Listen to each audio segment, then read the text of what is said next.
हरे कृष्ण कृष्ण कृष्ण हरे हरे, हरे राम राम राम हरे हरे। सभी भक्तों का आज की इस कृष्ण कथा में हार्दिक स्वागत।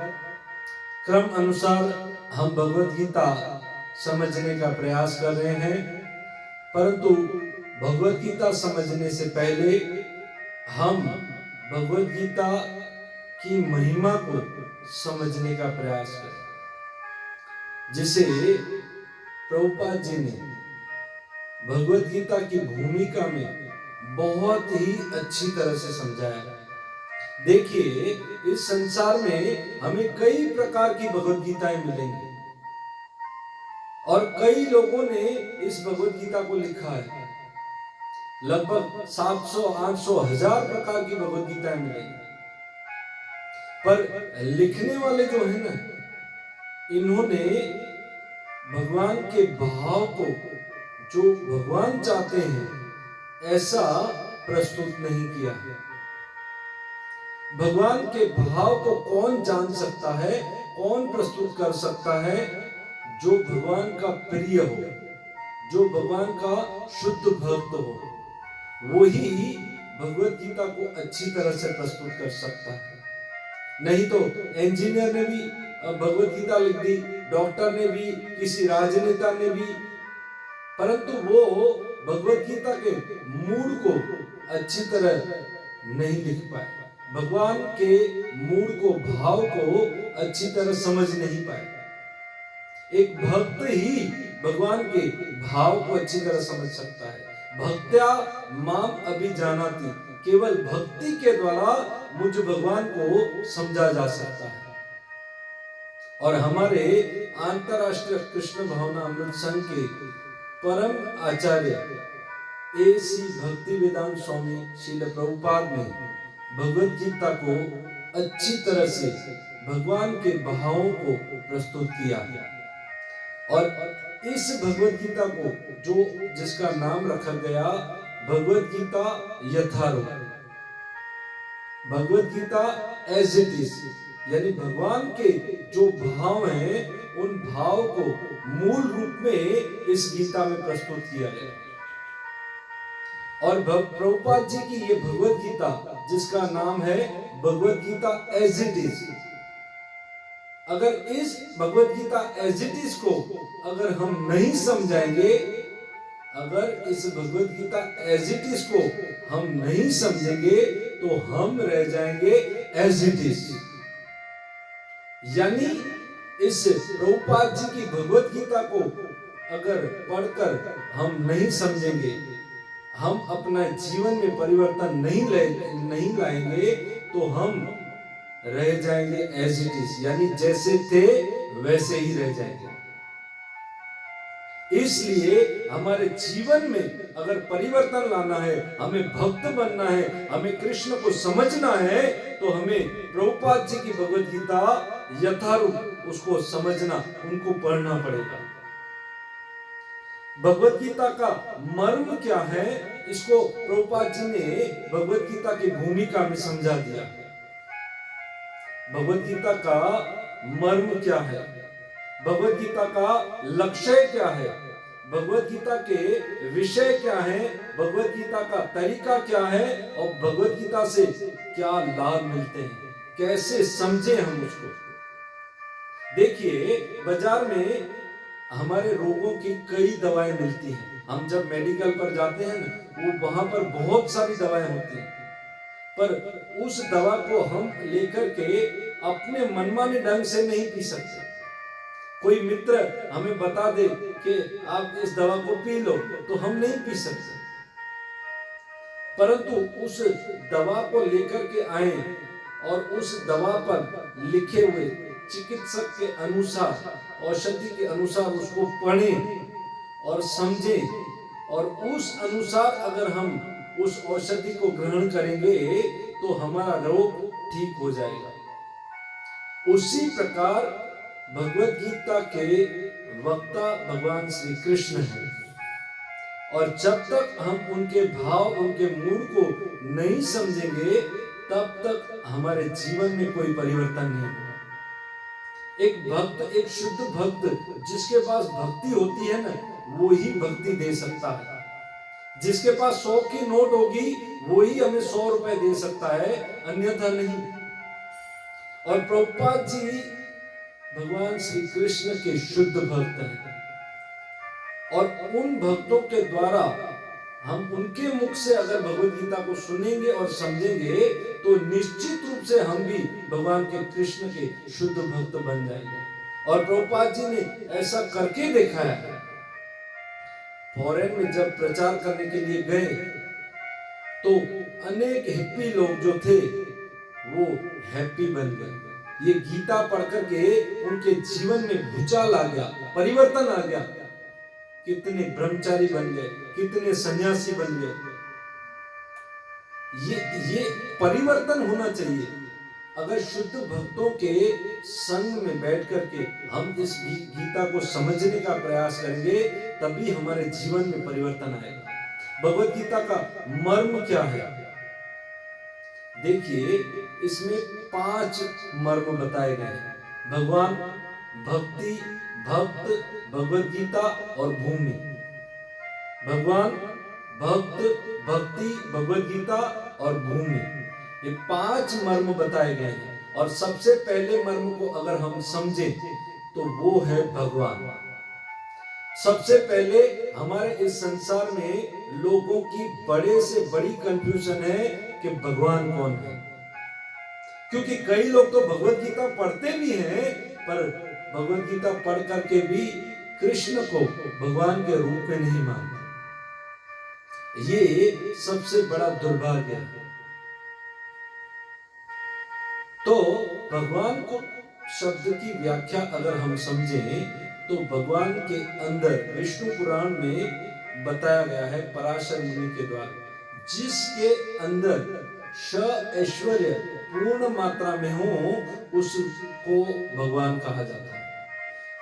जिसके अंदर 6 ऐश्वर्य पूर्ण मात्रा में हो उसको भगवान कहते हैं। और ये 6 ऐश्वर्य कौन से हैं?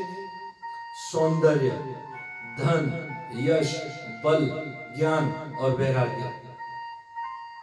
इस संसार में हम देखते हैं कई लोग धनी हैं, धनी है तो सुंदर नहीं है, बल है तो यश नहीं है, यश है तो ज्ञान नहीं है, ज्ञान है तो वैराग्य नहीं है, वैराग्य है तो धन नहीं है, धन नहीं है तो सुंदरता, धन है तो सुंदरता नहीं। यानी एक ही व्यक्ति के अंदर 6 ऐश्वर्य पूर्ण मात्रा में और ज्यादा मात्रा में नहीं है, पर वो 6 ऐश्वर्य अगर जिसमें हो उसे भगवान कहा जाता है। ये विष्णु पुराण में पराशर मुनि व्याख्या कर रहे हैं भगवान की। और वो 6 ऐश्वर्य कृष्ण में पूर्ण मात्रा में है। धन भी है, सौंदर्य भी है, ऐश्वर्य भी, यश भी, बल भी, ज्ञान भी और वैराग्य भी। इसको हम आगे जब गीता के श्लोकों के द्वारा जब वर्णन आएगा तो हम इसको आगे समझेंगे कि ये पूर्ण मात्रा में कृष्ण के अंदर कैसे है। वही परम सत्य है, वही परम ईश्वर है।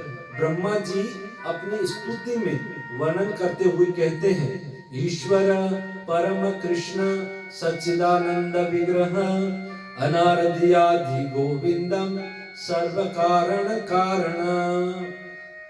ईश्वर परम सत्य, वही ईश्वर कृष्ण परम सत्य है, पर ब्रह्म है और आदि है, सभी जीवों के आदि है। उन्हीं से इस संसार में सभी प्रकट हुए, उन्हीं से तीनों विष्णु, कारणोदक्षाई, गर्भोदक्षाई, क्षीरोदक्षाई, उन्हीं से ब्रह्मा, शिव, इंद्र, रुद्र सब प्रकट हुए, उन्हीं से नारायण प्रकट हुए। यानी कृष्ण ही सभी के स्रोत हैं। मार्कंडेय मुनि एक बार पांडवों के पास पहुंचे और पांडवों को एक कथा बताते हुए कह रहे थे कि एक समय की बात है जब इस संसार में प्रलय आया और प्रलय में वो डूब रहा था। मैं पूरे संसार में सिर्फ पानी पानी के सिवा और हमें मुझे कुछ दिखाई नहीं दे रहा था। उस समय मैंने एक पत्ता देखा, वृक्ष का पत्ता, और उस वृक्ष के पत्ते पर एक बालक था और वो बालक अपने पैर के अंगूठे को चूस रहा था। करारविंदे न पदारविंदो मुखारविंदे विनिवेशयन्तम् वटस्य पत्रस्य पुटे शयानं बालं मुकुन्दं मनसा स्मरामि। उस बालक को देख करके मैं आश्चर्यचकित रह गया और मैंने उससे पूछा कि हे पुत्र, तुम कौन हो? तुरंत उस बालक ने मुझे अपने नाक की जो नली है ना, श्वास से अंदर ले लिया और जब मैंने अंदर प्रवेश किया तो अंदर वही सब कुछ देख रहा था जो मैं प्रलय में बाहर देख रहा था। और फिर उस कृष्ण ने, उस भगवान ने मुझे बाहर निकाल दिया और फिर उन्होंने मुझे कहा कि हे पुत्र, अभी तक मैं उसको पुत्र कह रहा था, कि वो सबके बाप हैं, और मुझसे कहा कि तुम मेरी इच्छा से इस मेरे ब्रह्मांड रूप को देख सके, अंदर प्रलय रूप को। मैं ही इसका कारण हूं। मैं तुम्हें आशीर्वाद देता हूं, तुम चीर लंबी आयु तक रहोगे, जीवित रहोगे और तुम्हें सब कुछ याद रहेगा।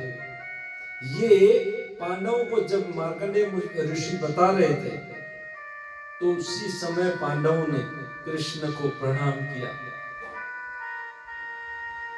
कृष्ण ही भगवान है, इस बात को अगर हम समझें, हम भगवान शब्द की व्याख्या कर रहे हैं, क्योंकि गीता पढ़ने वाले गीता तो पढ़ते हैं पर कृष्ण को भगवान नहीं मानते। अगर हम थोड़े से बातों से अगर हम समझने का प्रयास करें कि क्यों कृष्ण ही भगवान है, तो भगवत गीता का ज्ञान उन्होंने बिना किसी स्कूल में जाते, बिना किसी सीखे उन्होंने भगवत गीता का ज्ञान दिया।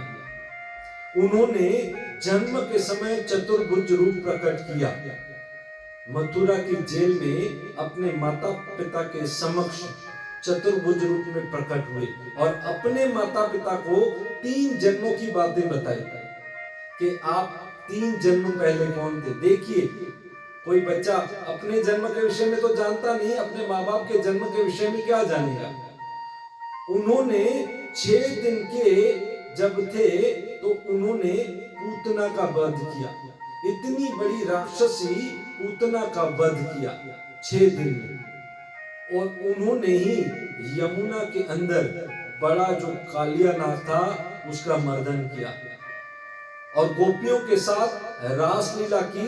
जितनी गोपियां करोड़ों में थी, जितनी गोपियां उतने कृष्ण बन गए, यानी विस्तार किया।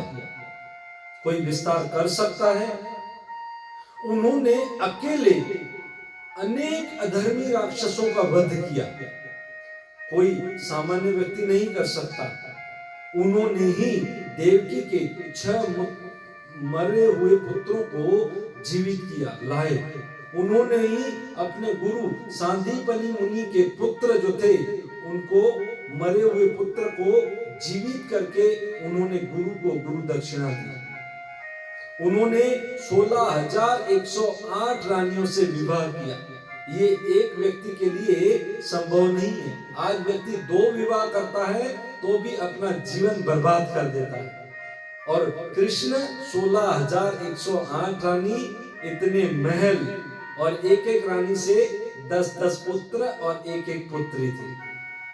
ये सामान्य व्यक्ति नहीं कर सकता। इससे हम समझ सकते हैं, ये अलौकिक शक्तियों के द्वारा ही हम समझ सकते हैं कृष्ण भगवान है। उन्होंने ही अर्जुन को महाभारत के युद्ध में जब भगवत गीता सुना रहे थे तो विराट रूप दिखाया, विश्व रूप दिखाया। उन्होंने ही शरणागत पांडवों को विजय दिलाई। उन्होंने ही भक्ति के वश प्रेम वश अर्जुन का रथ हाँका। उन्होंने ही शिशुपाल का सुदर्शन चक्र से वध किया। उन्होंने ही शिव जी के साथ जब युद्ध किया तो शिव जी को पराजित कर दिया। उन्होंने ही इंद्र और ब्रह्मा जी को मोहित किया। उन्होंने ही परीक्षित की गर्भ में रक्षा की। यानी कहने का तात्पर्य यह है कि कृष्ण के ये अलौकिक कार्य थे।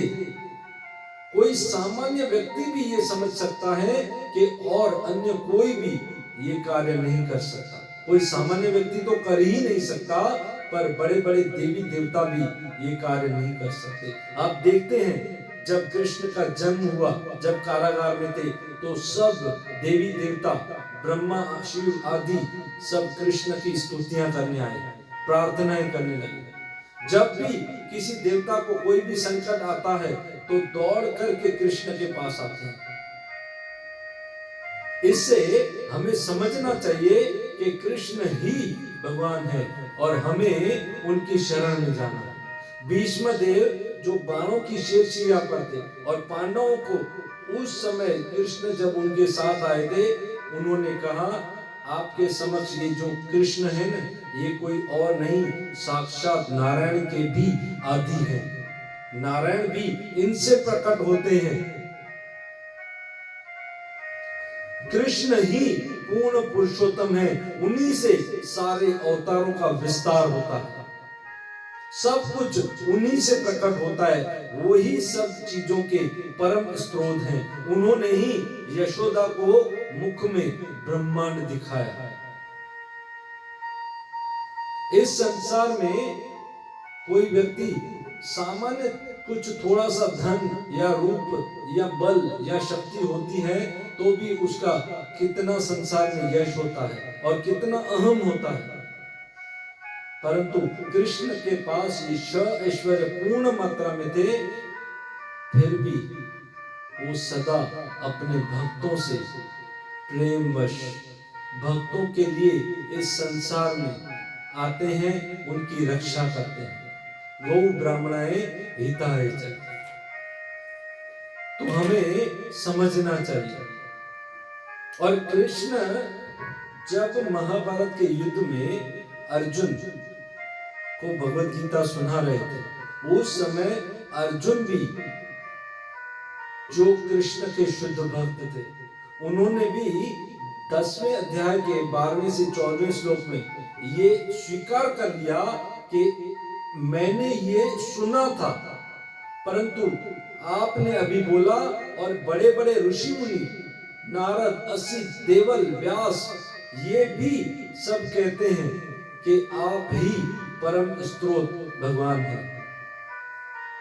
व्यास देव ने भागवत में 24 अवतारों का वर्णन किया और उसमें बता दिया कि कृष्ण ही पूर्ण पुरुषोत्तम जिससे सारे अवतार प्रकट होते हैं, वो प्रस्तुत किया। बड़े बड़े ऋषि मुनि मध्वाचार्य, रामानुजाचार्य, शंकराचार्य, चैतन्य महाप्रभु, उन्होंने भी ये स्वीकार किया है। सिर्फ मैं ही नहीं कहता हूं, अर्जुन बता रहे हैं 10वें अध्याय में। यानी इससे हमें समझना है कि कृष्ण ही भगवान है। ये परिभाषा हुई भगवान की। अब भगवान के बाद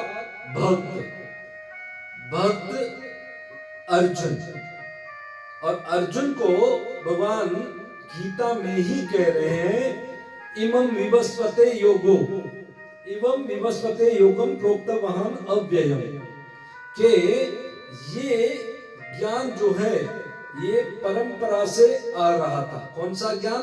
भगवत गीता का ज्ञान। और ये परंपरा का प्रचार भविष्य में नहीं हुआ और धीरे धीरे ये परंपरा लुप्त हो गई। सर्वप्रथम पहले मैंने सूर्य के देवता विवस्वान को दिया, विवस्वान ने अपने पुत्र मनु को दिया, मनु ने इक्ष्वाकु को दिया।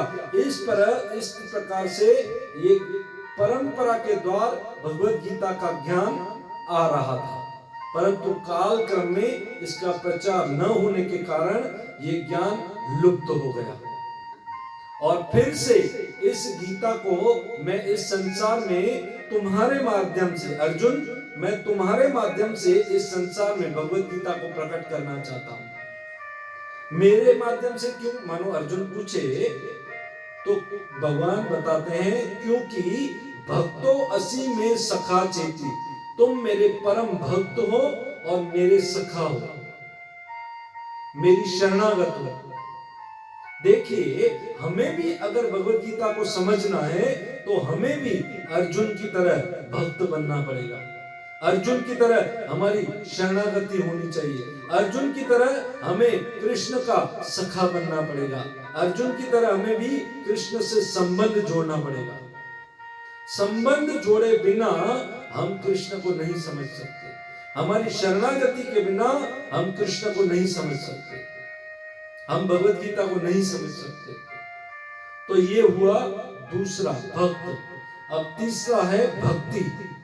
भक्ति के द्वारा ही हम भगवान से प्रेम स्थापित कर सकते हैं। जब तक हम हमारा संबंध भगवान से नहीं जोड़ते तब तक हम भगवान से प्रेम नहीं कर सकते। एक वैश्या थी और वैश्या एक व्यक्ति से मिलती थी, धनी व्यक्ति से। बहुत लंबे समय तक वो वैश्या उस धनी व्यक्ति से मिली, पर धनी व्यक्ति ने अब सोचा लंबा समय हो गया है, मैं विवाह करूंगा। तो उस धनी व्यक्ति ने किसी और स्त्री से विवाह कर लिया। कुछ समय के बाद, 3 महीने या 4 महीने के बाद उस धनी व्यक्ति की मृत्यु हो गई और उसकी जो पत्नी थी उसको उस धनी व्यक्ति की करोड़ों की संपत्ति मिली। तब इस वैश्या ने कोर्ट में जाकर के उसको ललकारा और कहा कि इस धनी व्यक्ति के साथ मैं 20 साल से रहती थी और ये अभी 3-4 महीने से इसके पास आई है, इससे विवाह किया है, तो ये प्रॉपर्टी आपने सारी इसको दे दी। तब कोर्ट ने इतना ही कहा, तुम्हारा इस व्यक्ति के साथ कोई संबंध है? नहीं है, इसलिए तुम्हें ये प्रॉपर्टी नहीं मिली, क्योंकि इसकी पत्नी भले 3 महीने से आई है, इसका इसके साथ संबंध है, रिश्ता है, इसलिए ये प्रॉपर्टी आज इसे मिल गई। हम कृष्ण को तब तक प्राप्त नहीं कर सकते जब तक हम कृष्ण से अपने भूले हुए संबंध को नहीं जोड़ते। हमारा संबंध क्या है? जीवेर स्वरूप है कृष्ण नित्य दास। हम कृष्ण के दास हैं, परंतु हम शास्त्र अनुसार 12 प्रकार के रस होते हैं, उनके अनुसार हम कृष्ण से संबंध जोड़ सकते हैं, जिसमें 5 रस मुख्य बताए गए हैं कि शांत भाव से, दास्य भाव से, साख्य भाव से, माधुर्य भाव से और वात्सल्य भाव से। शांत भाव से जैसे ब्रज के वृक्ष या पशु पक्षी आदि होते हैं, वो भगवान से संबंध जोड़ते हैं। दास्य भाव से जैसे हनुमान ने भगवान की सेवा की, संबंध जोड़ा। साख्य भाव से अर्जुन ने कृष्ण के साथ संबंध जोड़ा।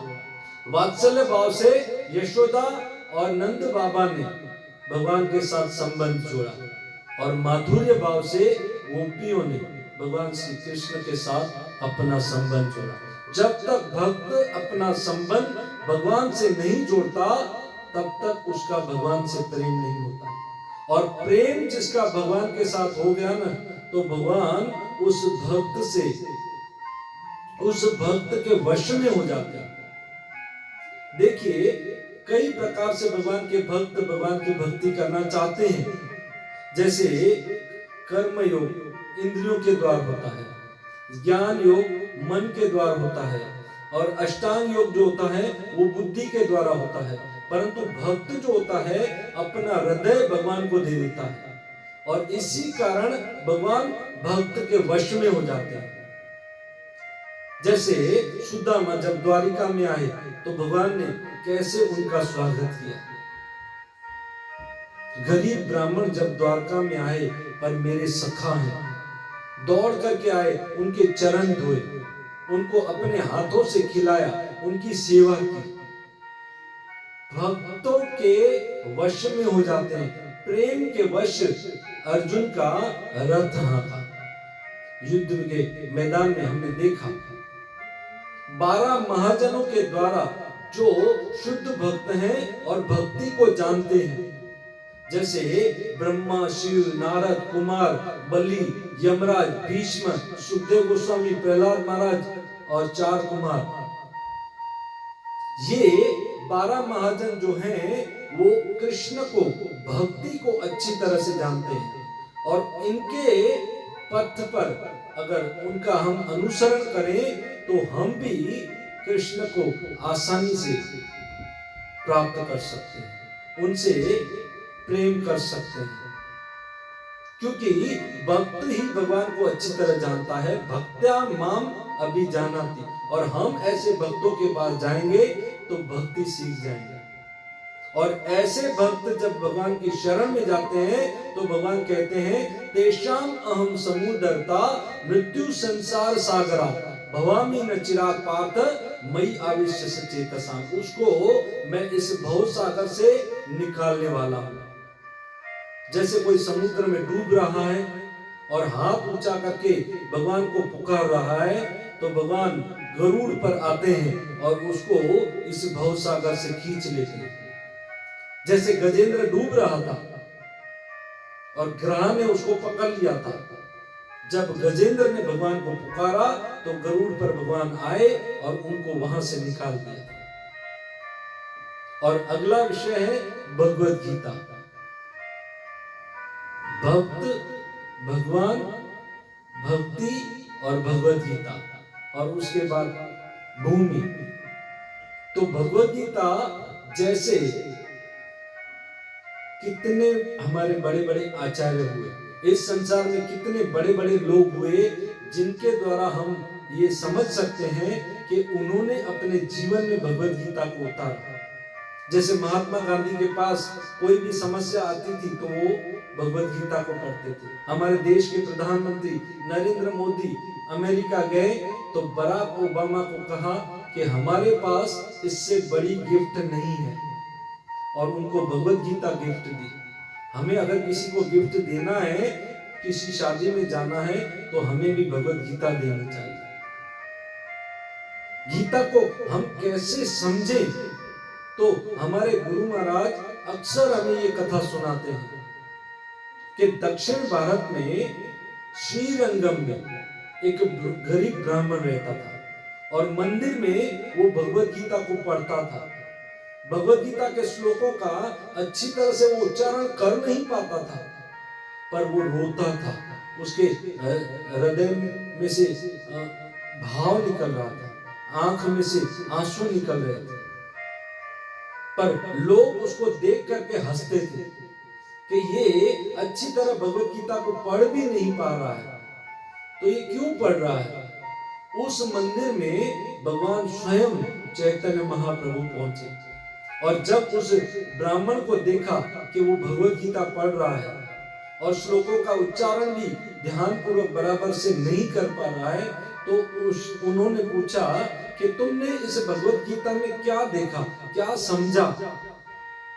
तब उस ब्राह्मण ने कहा कि मैं भगवत गीता के श्लोकों को अच्छी तरह से उच्चारण नहीं कर पा रहा हूँ और इसको शायद मैं बराबर अच्छी तरह से नहीं समझ पा रहा हूँ, पर मैं इतना तो समझ सकता हूँ कि अनंत कोटि ब्रह्मांडों के नायक भगवान श्री कृष्ण अपने भक्त की भक्ति के वश में उनका रथ हाँक रहे हैं, उनके वश में हो गए और उनके ड्राइवर बन गए। उनकी ये भक्त वत्सलता का सिर्फ सोच करके मैं रो रहा हूं, मुझे आश्चर्य लग रहा है। देखिए इस संसार में कोई ऐसी कंपनी का सीईओ हो, बड़ा व्यक्ति हो, मालिक हो, क्या अपने ड्राइवर को पीछे बिठाएगा और बोलेगा आज मर्सिडीज मैं चलाऊंगा, तुम पीछे बैठो? ऐसा कभी होगा? नहीं होगा ना। परंतु भगवान अपने भक्तों से प्रेम करते हैं, वो करते हैं। अपने भक्त को पीछे बिठाते हैं और खुद ड्राइवर बन जाते हैं। ये प्रेम का आदान प्रदान जहां पर होता है ना, ऐसे होता है। हमारे एक देश के बीच में ऐसा भक्त वर्णन कर रहे थे कि ग्लैडस्टोन नाम के एक प्रेसिडेंट से, किसी देश के प्रधानमंत्री थे, और वो बड़े बड़े लोगों के साथ एक जगह पहुंचे, पर वो एक रूम में गए, दरवाजा बंद करके वो अंदर 2-3 घंटे जब बाहर नहीं निकले, तो बाहर इतने सारे लोग खड़े थे। उन्होंने सोचा ये इतनी देर क्या कर रहे हैं, तो उन्होंने दरवाजा खोल करके जरा सा खुला था देखा, तो वो अपने बच्चे को अपनी पीठ पर बिठा करके वो घोड़े बनकर उनके साथ खेल रहे थे।